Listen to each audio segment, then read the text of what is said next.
अस्सलाम वालेकुम नाज़रीन। ਤੀਜੀ ਇੰਟਰਨੈਸ਼ਨਲ ਪੰਜਾਬੀ ਕਾਨਫਰੰਸ ਦਾ ਅੱਜ ਦੂਸਰਾ ਦਿਹਾੜਾ ਹੈ। ਸ਼ਾਮ ਦਾ ਵਕਤ ਹੈ। ਸਾਡੇ ਨਾਲ ਇੱਕ ਇੰਟਰਨੈਸ਼ਨਲ ਫਿਗਰ ਮੌਜੂਦ ਹੈ, ਮਜਾਜਨ ਲਾਹੌਰੀ। ਠੀਕ ਹੈ, ਮਜਾਜਨ ਕੁੜੀ ਜਿਹੜੀ ਹੈ ਉਹ ਯੂਕੇ ਤੋਂ ਟਰੈਵਲ ਕਰਕੇ ਪੰਜਾਬ ਦੇ ਸ਼ਹਿਰ ਲਾਹੌਰ ਦੇ ਵਿੱਚ ਆਪਣਾ ਪੂਰਾ ਵਜਕਾ ਡਜਕਾ ਵਜਾ ਰਹੀ ਹੈ। ਮਾਸ਼ਾਅੱਲਾ खूबसूरत ने, नौजवान ने, रिसर्चर ने, प्रोफेशनली बायोकेमिस्ट ने, और मैं बोलता जावांगा उन्हां दी डिग्रीज खत्म नहीं होणगीਆਂ, लेकिन ਉਹਨਾਂ ਦੇ ਵਿੱਚ ਜਿਹੜੀ ਪੰਜਾਬੀਅਤ ਭਰੀ ਹੈ, ਮੈਂ ਬਹੁਤ ਇਨਸਪਾਇਰ ਹੋਇਆ ਵਾਂ। 2 ਦਿਨ ਤੋਂ ਉਹਨਾਂ ਨੂੰ ਦੇਖ ਰਹੇ ਆ ਕਿ ਪੰਜਾਬੀ ਨੂੰ ਰਿਪਰੈਜ਼ੈਂਟ ਕਰਨ ਵਾਸਤੇ ਆਲ ਦਾ ਵੇ ਫਰਮ ਇੰਗਲੈਂਡ, ਤੇ ਫਿਰ ਇੱਥੇ ਵੀ ਉਹਨਾਂ ਨੇ ਕੋਈ ਸੰਗ ਨਹੀਂ ਵਿਖਾਈ ਹੈ ਕਿ ਮੈਂ ਮੈਮ ਆ ਤੇ ਮੈਂ ਪੰਜਾਬੀ ਬੋਲਾਂਗੀ ਤੇ ਮੈਨੂੰ ਕਈ ਅਲਕਾਬਾਤ ਨਾਲ ਨਵਾਜ਼ਿਆ ਜਾਏਗਾ।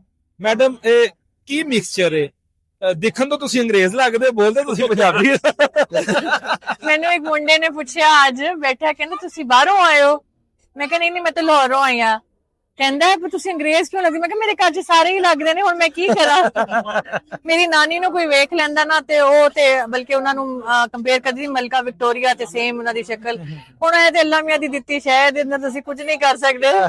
ਬਾਕੀ ਮੈਨੂੰ ਉਂਝ ਚਿੱਟੇ ਵਾਲ ਪਸੰਦ ਨੇ, ਕਿਉਂਕਿ ਧੌਲਿਆ ਜਿਹੜਾ ਹੁੰਦਾ ਹੈ ਉਹਦਾ ਮਤਲਬ ਹੁੰਦਾ ਹੈ ਕਿ ਸਿਆਣਾ ਬੰਦਾ ਹੈ, ਜ਼ਹਾਨਤ ਦੀ ਨਿਸ਼ਾਨੀ ਹੈ, ਉਸ ਕਰਕੇ ਪਸੰਦ ਹੈ। ਉਂਝ ਨਹੀਂ ਹੈ ਹਿਸਾਬ ਕਿਤਾਬ, ਬਸ ਇਹ ਅੱਲਾ ਮੀਆਂ ਦੀ। ਦੂਸਰੀ ਗੱਲ ਮੈਂ ਤੁਹਾਨੂੰ ਦੱਸਦੀ ਹਾਂ, ਦੇਖੋ ਪਿੰਡ ਦੇ ਲੋਕ ਨੇ ਨਾ, ਇੱਕ ਜਿਵੇਂ ਤੁਸੀਂ ਪੱਗ ਪਾਈ ਹੈ, ਤੁਸੀਂ ਇੱਕ ਆਪਣਾ ਟਾਇਰ ਹੈ, ਇਹ ਜ਼ਰੂਰੀ ਨਹੀਂ ਕਿ ਹਰ ਬੰਦਾ ਇਸ ਗੱਲ ਤੋਂ ਪ੍ਰਭਾਵਿਤ ਹੋਵੇ। ਸਹੀ। ਕੁਝ ਲੋਕ ਕੋਰੀਅਨ ਕੇ ਪੌਪ ਨੂੰ ਪਸੰਦ ਕਰਦੇ ਨੇ, ਕੁਝ ਲੋਕ ਅੰਗਰੇਜ਼ਾਂ ਨੂੰ ਪਸੰਦ ਕਰਦੇ ਨੇ, ਕੁਝ ਲੋਕ ਆਪਣੇ ਵਾਲ ਜਿਵੇਂ ਮੈਂ ਵੀ ਪਿੰਕ ਕਰਾ ਕੇ ਮੈਨੂੰ ਪਸੰਦ, ਬਚਪਨ ਤੁਸੀਂ ਮੈਂ ਬਿਨਾਂ ਗਰਕ ਕੀਤੇ ਨੇ, ਮੈਂ ਵੀ ਕਹਾਂ।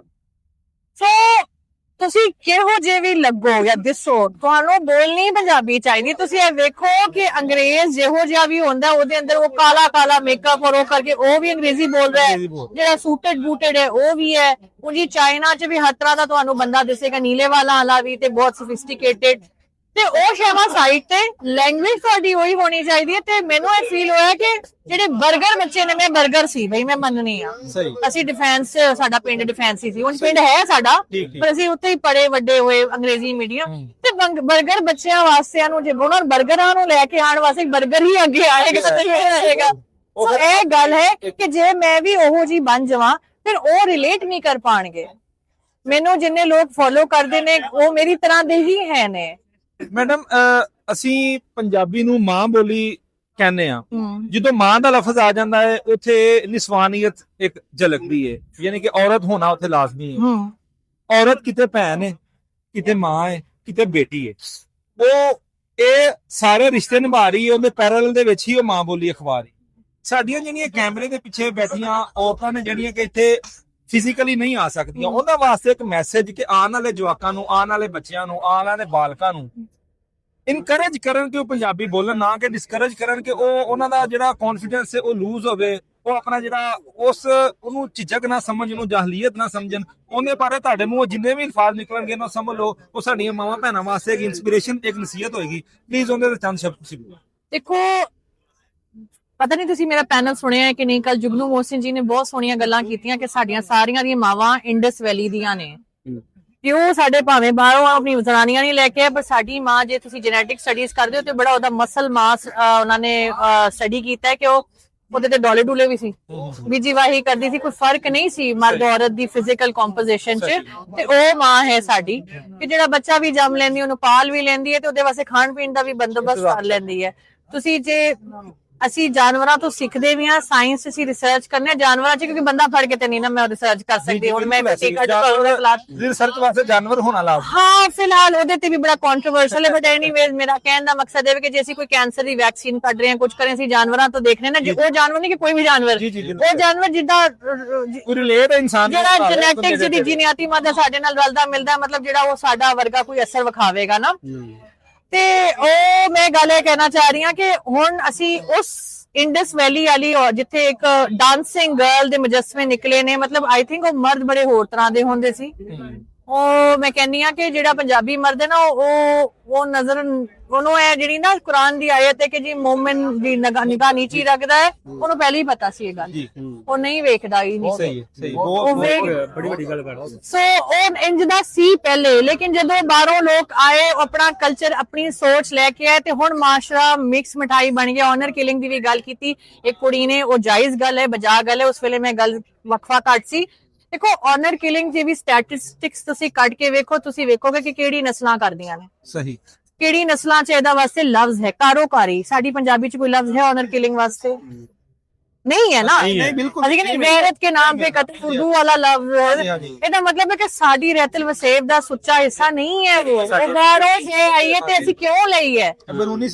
ਅੱਛਾ, ਲੇਕਿਨ ਹੁਣ ਕਿਉਂਕਿ ਪੂਰੀ ਦੁਨੀਆ ਦਾ ਮਾਹੌਲ ਇਵੇਂ ਦਾ ਹੋ ਗਿਆ ਕਿ ਨਰ ਪ੍ਰਧਾਨੀ ਹੈ, ਗੋਰੇ ਲੈ ਕੇ ਗੋਰਾ ਨਰ ਪ੍ਰਧਾਨੀ ਜ਼ਿਆਦਾ ਲੈ ਕੇ ਆਇਆ ਹੈ, ਅਫਗਾਨੀ ਵੀ ਲੈ ਕੇ ਆਏ ਨੇ, ਹੋਰ ਲੋਕ ਵੀ, ਲੇਕਿਨ ਜਿੰਨਾ ਕੋ ਗੋਰਾ ਲੈ ਕੇ ਉਹਨਾਂ ਕੋਈ ਨਹੀਂ।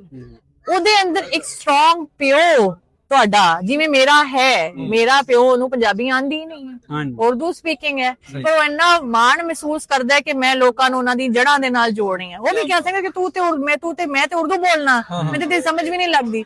ਬਲਕਿ ਮੈਨੂੰ ਇਹ ਵੀ ਕਹਿੰਦੇ ਨੇ ਮੇਰੇ ਪਾਪਾ ਕਿ ਬੇਟਾ ਤੁਸੀਂ ਜਿਹੜੀ ਰਿਸਰਚ ਕੀਤੀ ਹੈ ਨਾ ਸਾਇੰਸ, ਉਹ ਵੀ ਦੱਸੋ ਆਪਣੇ ਫਾਲੋਅਰਸ ਨੂੰ, ਔਰ ਇਸ ਜ਼ੁਬਾਨ 'ਚ ਦੱਸੋ ਤਾਂ ਕਿ ਉਹਨਾਂ ਹਾਂ ਬਿਲਕੁਲ ਕਹਿੰਦੇ ਉਹਨਾਂ ਨੂੰ ਅੱਛਾ ਲੱਗੇਗਾ। ਤੇ ਉਹਦੇ ਵਾਸਤੇ ਮੈਂ ਫਿਰ ਇੱਕ ਪੇਜ ਹੀ ਹੋਰ ਬਣਾ ਰਹੀ ਹਾਂ ਕਿ ਜਿਹਦੇ ਅੰਦਰ ਮੈਂ ਜਿੰਨੀ ਵੀ ਸਾਇੰਸ ਦੀ ਰਿਸਰਚ ਹੈ, ਭਾਵੇਂ ਉਹ ਮੈਂ ਕੀਤੀ ਹੈ ਕਿਸੇ ਹੋਰ ਨੇ ਕੀਤੀ, ਲੋਕਾਂ ਦੇ ਨਾਲ ਪੰਜਾਬੀ 'ਚ ਮੈਂ ਸਾਂਝੀ ਕਰਾਂ ਤਾਂ ਕਿ ਉਹ ਸਾਡੇ ਲੋਕਾਂ ਦੀ ਮੱਤਾਂ ਖੁੱਲਣ। ਕੱਲੀ ਅਸੀਂ ਗੰਦੀਆਂ ਸ਼ੈਵਾਂ ਵੇਖ ਕੇ ਹਾਸਾ ਖੇਡਾ ਬਕਵਾਸ ਤੇ ਇੱਕ ਚਲੋ ਹਿਸਟਰੀ ਤੇ ਹੋ ਗਈ ਪਰ ਅੱਗੇ ਵੀ ਤੇ ਤੁਰਨਾ ਹੈ ਨਾ, ਅਸੀਂ ਸਾਇੰਸ 'ਚ ਅੱਗੇ ਵਧਣਾ ਹੈ। ਤੇ ਉਹ ਜਿਹੜੀ ਗੱਲ ਹੈ ਨਾ, ਇਹ ਜ਼ਨਾਨੀਆਂ ਵਾਸਤੇ ਹੈ ਕਿ ਤੁਸੀਂ ਐਡੇ ਬੇਵਕੂਫ ਤੇ ਨਹੀਂ ਹੋ। ਅੱਲਾ ਮੀਆਂ ਨੇ ਤੁਹਾਨੂੰ ਬਹੁਤ ਜਿਹੜਾ ਜੇ ਮਾਂ ਬਣਨ ਦਾ ਤੁਹਾਨੂੰ ਦਿੱਤਾ ਨਾ ਸਿਸਟਮ ਦਿੱਤਾ ਹੈ, ਹਿਸਾਬ ਕਿਤਾਬ ਦਿੱਤਾ, ਤੇ ਦਾ ਮਤਲਬ ਹੈ ਕਿ ਅੱਲਾ ਮੀਆਂ ਨੇ ਤੁਹਾਨੂੰ ਸਮਝਿਆ ਕਿ ਤੁਹਾਡੇ ਤੋਂ ਵੱਧ ਜ਼ਾਨਤ ਨਹੀਂ ਕਿ ਜਿਹੜੇ ਬੱਚੇ ਇੱਕ ਨਸਲ ਨੂੰ ਪਾਲ ਸਕਦੇ ਹੋ। ਤੇ ਤੁਸੀਂ ਆਪਣੇ ਬੱਚਿਆਂ ਦੇ ਨਾਲ ਇਹ ਨਾ ਕਰਿਆ ਕਰੋ। ਦੂਜਾ, ਜੇ ਨਾਲ ਪਿਓ ਖੜ ਜਾਏ, ਜੇ ਦਾਦਾ ਖੜ ਜਾਏ, ਜੇ ਨਾਨਾ ਖੜ ਜਾਏ ਕਿ ਨਹੀਂ ਬੇਟਾ ਤੂੰ ਗੱਲ ਸਾਰੀ ਸਹੀ ਕਰੀ, ਪਰ ਇਹ ਜਿਹੜੀ ਲੈਂਗੁਏਜ ਵਾਲੀ ਗੱਲ ਕੀਤੀ ਨਾ, ਜ਼ੁਬਾਨ ਬੋਲੀ ਵਾਲੀ ਗੱਲ ਕੀਤੀ ਹੈ, ਇਹ ਮੈਨੂੰ ਨਹੀਂ ਠੀਕ ਲੱਗਿਆ ਕਿ ਤੂੰ ਇਹਨਾਂ ਨੂੰ ਕਹਿੰਦੀ ਉਰਦੂ 'ਚ ਬੋਲ। ਨਹੀਂ ਯਾਰ, ਮੁਹੱਬਤ ਨਾਲ ਤੁਸੀਂ ਗੱਲ ਕਰੋ। ਮੈਂ ਤੇ ਆ ਮਰਦਾਂ ਨੂੰ ਵੇਖਿਆ ਕਿ ਉਹ ਲੈਂਗੁਏਜ ਸਵਿਚ ਕਰ ਲੈਂਦੇ ਨੇ ਔਰਤਾਂ ਵਾਸਤੇ। ਮੇਰੇ ਨਾਲ ਮਰਦ ਆ ਕੇ ਬੋਲਦੇ ਨੇ ਹਾਂਜੀ ਆਪ ਕੈਸੀ ਹੈ, ਮੈਂ ਕਹਾਂ ਓਏ ਭਰਾਵਾ ਤੇਰਾ ਔਖਾ ਹੀ ਹੈ। ਮਤਲਬ ਇੰਨੀ ਦੇਰ ਤੋਂ ਮੈਂ ਪੰਜਾਬੀ ਬੋਲ ਰਹੀ ਹਾਂ, ਜੇ ਮੇਰੇ ਨਾਲ ਇਹ ਉਹਨਾਂ ਦੇ ਜ਼ੇਨ 'ਚ ਸਵਿਚ ਹੋਣਾ ਹੈ ਤੇ ਸ਼ਾਇਦ ਉਹ ਉਹਨਾਂ ਨੂੰ ਲੱਗਦਾ ਕਿ ਸ਼ਾਇਦ ਇੰਪ੍ਰੈਸ਼ਨ ਪਏਗਾ ਕਿ ਜੇ ਅਸੀਂ ਸੋ ਥੋੜਾ ਜਿਹਾ ਮਰਦਾਂ ਨੂੰ, ਕਿਉਂਕਿ ਔਰਤ ਸਾਡੀ ਉਹ ਨਹੀਂ ਰਹੀ ਜਿਹੜੀ ਇੰਡਸ ਵੈਲੀ ਵਾਲੀ ਔਰਤ ਸੀ। ਇਹਨੂੰ ਚੇਂਜ ਕਰਤਾ, ਮਟੀਰੀਅਲ ਹੈ ਉਹਦੇ ਅੰਦਰ, ਮਟੀਰੀਅਲ ਹੈ ਜਿਹਨੂੰ ਦਿਸਦਾ ਹੈ ਔਰ ਬਹੁਤ ਸੋਹਣਾ ਮਟੀਰੀਅਲ ਹੈ। ਸਾਡੇ ਕੋਲ ਬੜੀਆਂ ਮਿਸਾਲਾਂ ਨੇ ਸਾਡੀਆਂ ਔਰਤਾਂ ਦੀਆਂ, ਮਤਲਬ ਹਿਸਟਰੀ ਤੁਸੀਂ ਫਰੋਲੋ, ਉਹਦੇ ਅੰਦਰ ਤੁਹਾਨੂੰ ਇੱਕ ਤੋਂ ਵੱਧ ਮਿਸਾਲ। ਹੁਣ ਜਿਹੜਾ ਨਾਸਿਰ ਬਾਗ ਦਾ ਪ੍ਰੋਟੈਸਟ ਹੋ ਰਿਹਾ, ਮੈਂ ਉਹਦੇ ਬਾਰੇ ਜ਼ਰੂਰ ਗੱਲ ਕਰਨਾ ਚਾਹਾਂਗੀ। ਮੈਂ ਇੱਥੇ ਵਿਆਸੀ ਨਹੀਂ, ਉੱਥੇ ਕਿੰਨੀਆਂ ਜ਼ਨਾਨੀਆਂ ਨਿਕਲੀਆਂ ਨੇ। ਚੰਡੀਗੜ੍ਹ ਯੂਨੀਵਰਸਿਟੀ 'ਚ ਉਹ ਕੁੜੀ ਬੜੀ ਵਾਇਰਲ ਹੋਈ ਜਿਹਨੂੰ ਮੇਰੇ ਉਹਨੂੰ ਹੁਣ ਮਾਈ ਭਾਗੋ ਦਾ ਅਵਾਰਡ ਵੀ ਦੇ ਰਹੇ ਨੇ ਉਸ ਬੱਚੀ ਨੂੰ। ਤੇ ਗੱਲ ਹੈ ਕਿ ਹੈ ਸਾਡੇ ਅੰਦਰ ਉਹ ਤੁਸੀਂ ਸਿਰ ਕੱਜ ਕੇ ਵੀ ਜੇ ਤੁਹਾਡੀ ਮਨਸ਼ਾ ਹੈ ਸਿਰ ਕੱਜੋ, ਬੁਰਕਾ ਪਾ ਲਓ, ਨਕਾਬ ਕਰ ਲਓ। ਹੁਣ ਬੱਚੀਆਂ ਨੇ ਅੱਜ ਨਹੀਂ ਤਕਰੀਰ ਕੀਤੀ ਹੈ। ਜੇ ਤੁਹਾਨੂੰ ਉਹ ਠੀਕ ਲੱਗਦਾ ਹੈ ਕਰੋ, ਪਰ ਡਰਨਾ ਨਹੀਂ ਹੈ ਤੁਸੀਂ। ਇਹਦਾ ਮਤਲਬ ਇਹ ਨਹੀਂ ਕਿ ਤੁਸੀਂ ਡਰ ਜਾਓ। ਇਹ ਤੁਹਾਡੀ ਸਮਝ ਹੈ। ਤੁਹਾਨੂੰ ਲੱਗਦਾ ਕਿ ਇਸ ਤਰ੍ਹਾਂ ਮੈਂ ਰੱਬ ਦੇ ਨੇੜੇ ਜ਼ਿਆਦਾ ਹੋਵਾਂਗੀ ਤੇ ਕਰੋ, ਮੈਂ ਤਾਂ ਸਪੋਰਟ ਕਰਨੀ ਆ। ਮੈਂ ਬਿਲਕੁਲ ਵੀ ਕਹੂੰਗੀ ਤੁਸੀਂ ਬਿਲਕੁਲ ਨੰਗ ਪੜਾਂਗੇ ਜੋ, ਉਹਨੂੰ ਤੇ ਨਹੀਂ ਮੈਂ ਸਪੋਰਟ ਕਰਾਂਗੀ। ਉਹ ਤੇ ਕੋਈ ਵੀ ਨਹੀਂ ਕਰੇਗਾ, ਅੰਗਰੇਜ਼ ਵੀ ਨਹੀਂ ਕਰਦੇ, ਉਹ ਵੀ ਥੋੜਾ ਸਮਝਦੇ ਨੇ ਇਹ ਗੱਲਾਂ ਸਾਰੀਆਂ। ਪਤਾ ਨਹੀਂ ਕਿ ਸ਼ਾਇਦ ਅੰਗਰੇਜ਼ ਨੰਗੇ ਹੁੰਦੇ ਨੇ, ਬਿਲਕੁਲ ਨਹੀਂ ਹੁੰਦੇ। ਮੇਰੇ ਨਾਲ ਇੱਕ ਗੋਰੀ ਪੜਦੀ ਸੀ ਤੇ ਇੱਕ ਕੁੜੀ ਆਈ, ਉਹਨੇ ਇੰਨਾ ਸਕਰਟ ਪਾਇਆ ਸੀ ਤੇ ਉਹ ਕਹਿੰਦੀ ਸ਼ਾਇਦ ਮੈਂ ਬੁੱਢੀ ਹੋ ਗਈ, ਪਰ ਮੈਨੂੰ ਉਹਦਾ ਸਕਰਟ ਅੱਛਾ ਨਹੀਂ ਲੱਗ ਰਿਹਾ ਕਿ ਬਹੁਤ ਹੀ ਉੱਚਾ ਹੈ, ਉਹ ਤੂੰ ਗੋਡਿਆਂ ਦੇ ਥੱਲੇ ਵਾਲਾ ਪਾ ਲੈਂਦੀ। ਤੇ ਉੱਥੇ ਵੀ ਇਹ ਸ਼ੈਵਾਂ ਹੈ ਨੇ, ਪਰ ਇਹ ਨਹੀਂ ਹੈ ਕਿ ਤੁਸੀਂ ਤਾੜਨਾ ਹੀ ਤਾੜਨਾ ਹੈ। ਉਹ ਤੁਹਾਡੀ ਮਰਜ਼ੀ, ਤੁਸੀਂ ਇੰਨੇ ਵਾਲਾ ਪਾਓ, ਇੰਨੇ ਵਾਲਾ ਪਾਓ ਜਾਂ ਪੂਰੇ ਬੁਰਕਾ ਪਾ ਲਓ। ਸਾਡੀ ਜ਼ਨਾਨੀਆਂ ਉੱਤੇ ਬੁਰਕੇ ਪਾਉਂਦੀਆਂ ਨੇ, ਗੋਰਾ ਕੁਝ ਨਹੀਂ ਕਹਿੰਦਾ ਉਹਨਾਂ ਨੂੰ।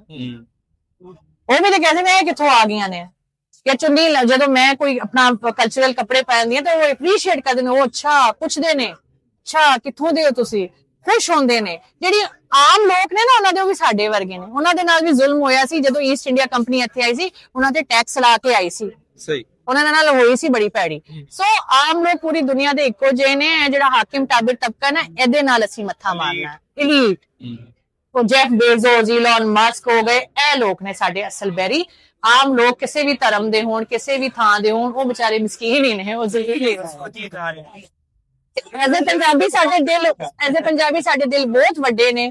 ਅਸੀਂ ਤੇ ਪ੍ਰੋਪਰ ਲੈਫਟ ਆ। ਮੈਨੂੰ ਬੜਾ ਮਾਨਤਾ ਮਹਿਸੂਸ ਹੁੰਦੀ ਹੈ ਕਿ ਸਾਨੂੰ ਦੱਸਣ ਦੀ ਲੋੜ ਹੀ ਨਹੀਂ ਹੈ। ਅਸੀਂ ਜਨਮੇ ਹੀ ਲੈਫਟ ਆ। ਅਸੀਂ ਸਾਰਿਆਂ ਨੂੰ ਜੀ ਆਇਆਂ ਨੂੰ ਕਹਿੰਦੇ, ਪਰ ਇਹ ਨਹੀਂ ਕਿ ਸਾਡੇ ਸਿਰ ਤੇ ਹੁਣ ਚੜ ਜਾਓ। ਸਹੀ ਉਹ ਵੀ ਸਾਨੂੰ ਆਉਣਾ ਚਾਹੀਦਾ ਕਿ ਬਸ ਇੱਥੇ ਤੱਕ ਠੀਕ ਹੈ, ਖਾਓ ਪੀਓ ਆਪਣਾ ਕਰੋ, ਲੇਕਿਨ ਹੁਣ ਸਾਡੀ ਜ਼ਾਤ ਤੇ ਆਓਗੇ ਤੇ ਫਿਰ ਸਾਡੇ ਤੋਂ ਪੈੜਾ ਵੀ ਕੋਈ ਨਹੀਂ, ਇਹ ਥੋੜਾ ਜਿਹਾ ਕਰਨਾ ਪਏਗਾ। ਬਹੁਤ ਸ਼ੁਕਰੀਆ ਮੈਡਮ ਬਹੁਤ ਤੁਹਾਡੇ ਧੰਨਵਾਦ। ਇਨਸਪੀਰੇਸ਼ਨ ਵਾਲੇ ਅਲਫਾਜ਼ ਜਿਹੜੇ ਨਾ ਹਾਂ। ਉਮੀਦ ਕਰਨਾ ਮੈਂ ਕਿ ਜਿਹੜੀਆਂ ਜ਼ਨਾਨੀਆਂ ਦੇਖਣਗੀਆਂ, ਜਿਹੜੀਆਂ ਸਾਡੀਆਂ ਬੇਟੀਆਂ ਭੈਣਾਂ ਮਾਵਾਂ ਦੇਖਣਗੀਆਂ, ਜ਼ਰੂਰ ਇਨਸਪਾਇਰ ਹੋਣਗੀਆਂ ਕਿ ਅਟਾਇਰ ਇਤਨਾ Matter ਮੈਟਰ ਨਹੀਂ ਨਹੀਂ ਕਰਦਾ, ਬਿਲਕੁਲ ਲੇਕਿਨ ਨਹੀਂ ਕਰਦਾ। ਜਿਹੜੀ ਤੁਹਾਡੀ ਜ਼ੁਬਾਨ ਜਿਹੜੀ ਮਾਂ ਬੋਲੀ ਹੈ, ਜਿਹਨੂੰ ਤੁਸੀਂ ਰਿਪਰੈਜ਼ੈਂਟ ਕਰਦੇ ਹੋ, ਉਹਦੇ ਵਿੱਚ ਅਸਰ ਹੋਵੇ ਤੇ ਉਹ ਤੁਸੀਂ ਲਾਜ਼ਮੀ ਉਹਦਾ ਕੋਈ ਨਾ ਕੋਈ ਪ੍ਰੈਕਟਿਸ और डरना नहीं है भाई, तो